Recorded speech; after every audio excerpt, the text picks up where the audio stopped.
All right, here we go. This one's going to be a 45 auto test. Today we're going to be testing out some Winchester ammo. So for that one, it is the 230 grain Ranger T series. That one is basically just a newer generation of your old school Black Talon. It does have your nickel plated brass and is rated 935 feet per second. So we'll see how close we come today. So we are going to be testing it out of our Rock Island GICS. That one does have that 3.5-inch barrel. We're going through our gel. Those are 10% calibrated blocks. Do have our catch block behind that, so total 22 inches of gel. Our 4 layers of cotton t-shirt on the front, and like always, we'll set up our chronograph so you can hopefully pick up those impact velocities. So let's set up and see how this round does. All right, we're starting back to 15 feet.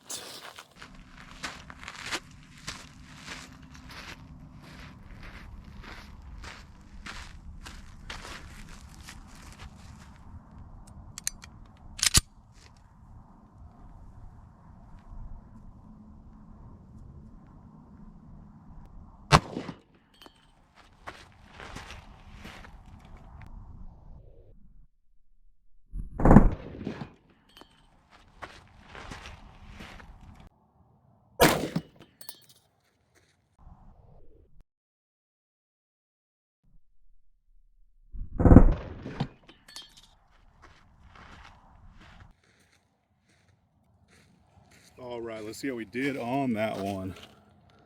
All right, so it looks like our impact velocity on that one was 884.4, so it's actually not too bad.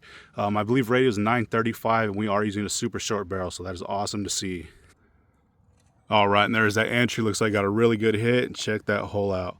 You can see right down that cavity, excuse me, in a pretty good star pattern so far. So let's check it out from the top. Oh yeah, definitely not too bad. So it looks like as soon as that thing came in, started opening up, getting some really good disruption. Looks like there's a little bit of fabric in there. You can see those really nice spiral cuts going. We did make it into that second block, so that is always good to see. So let's see what kind of measurement we have here from the top. Like always, I will cut these open here at the end so we can get a little bit more accurate cross section. But for now, we are just shy of 2.5 inches. So that's actually pretty surprising, especially for that, a little bit slower moving round. And here just from the side, hopefully you guys can see that, but pretty much same thing. As soon as it came in, started getting that expansion. You see those really nice spiral cuts going through.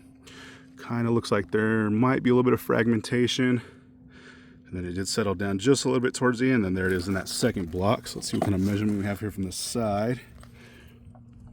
Yeah, it definitely shed a couple petals or little chunks of lead. And from the side, we are at 2 1/4, so just a little bit less from the side than the top, but usually pretty typical. And then there is that round. It is facing away from us, and at our leading edge, we are right at 2 1/4 inches. So that made it 13 1/4 inches of total penetration. So that's pretty good to see. So let's set up for that second shot and see how that one does. All right, we're starting back to 15 feet.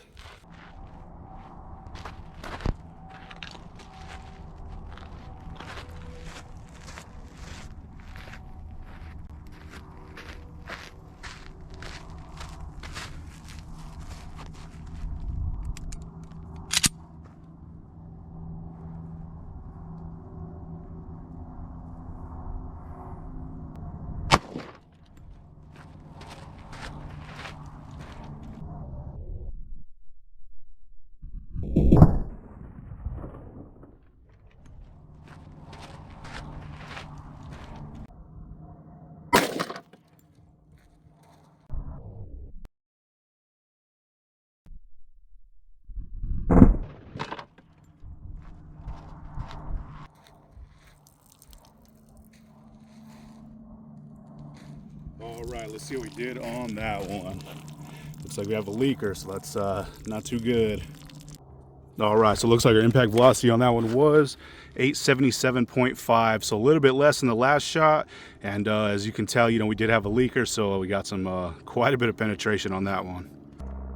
All right, so there's the entry. Looks like you got another really good hit. You can see right down that cavity, and not as big of a star pattern from the front so far. So let's check it out from the top. Oh yeah, there's your problem. Check that out. Doesn't look like we got any type of expansion. We definitely got some disruption, but you can kind of tell the difference on, from the one on the right hand side, that first shot. And this stuff has never really been too consistent, and it really doesn't like fabric on the front of that t-shirt. But check that out, we did make it into our second block out of our second block, and I did have another jug. It did go completely through that, and then we lost it in the field. So I'm not even going to waste my time, looking for it, because we didn't really get expansion, so there's nothing really to see there. But let's see what kind of measurement still that we have. So at our widest spot, we are right at 1.25 inches, so definitely quite a bit less than that second one. But of course, that is expected. We didn't get any type of expansion. And usually with the other calibers, those things work great.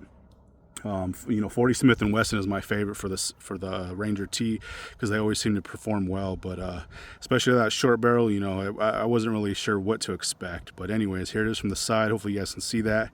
Came in, we did get a little bit of disruption going through. It looks like it carried it pretty much the whole way through that block. And then of course we did make it into the second one and out of the second one. But let's see what kind of measurement we have here from the side.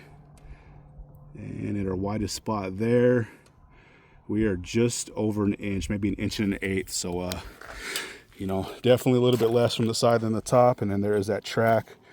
You can see it is maybe tumbling, causing a little bit more disruption there. And then we did make it out of that second one, so not too impressive there. Looks like we did get one expanded slug, which is good to see, but the consistency on those things is definitely not the best. So let's check this out one more time from the top.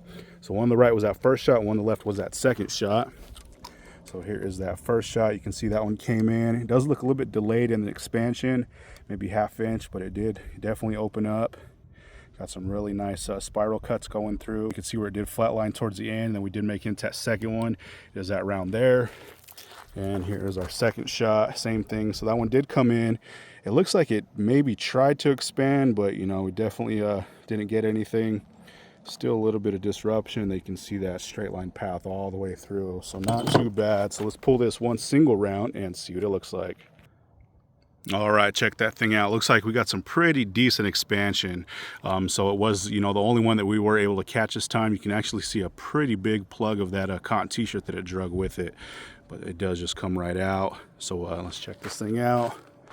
Which you can see, we got some, like I said, some pretty decent expansion. Looks like one of those petals didn't come back. It definitely tried, but it wasn't able to make it. And those things are extremely sharp, the ones that actually did open up. So you just got to be real careful when you're pulling these things out of the gel. But you can see where it definitely tried, just wasn't enough. I'm sure, if we were testing out of a full size, it wouldn't have an issue. But, this is the only one I have right now is at 3.5 inch. But still not too bad. That is a huge slug. It is, a lot of weight retention still. There's quite a bit of gel still left in there, but, definitely not too bad.